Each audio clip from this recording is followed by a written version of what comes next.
यूट्यूबवरती 1.5 महिन्यामध्ये 10,000 सबस्क्रायबर. ऐकायला कसं वाटतंय? छान वाटतंय ना?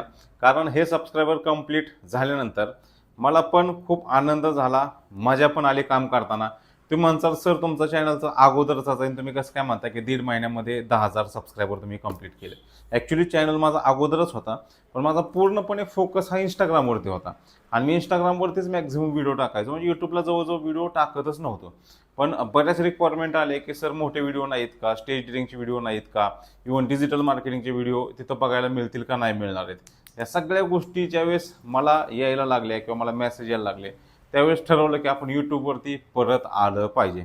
तिथं 2 चॅलेंज होते. पहिलं तर आपला जो चॅनल आहे यूट्यूबचा तो ॲक्टिव्ह झाला पाहिजे, चांगला रन झाला पाहिजे, त्याचे सबस्क्रायबर वाढले पाहिजे, त्याचे व्ह्यूज वाढले पाहिजेत.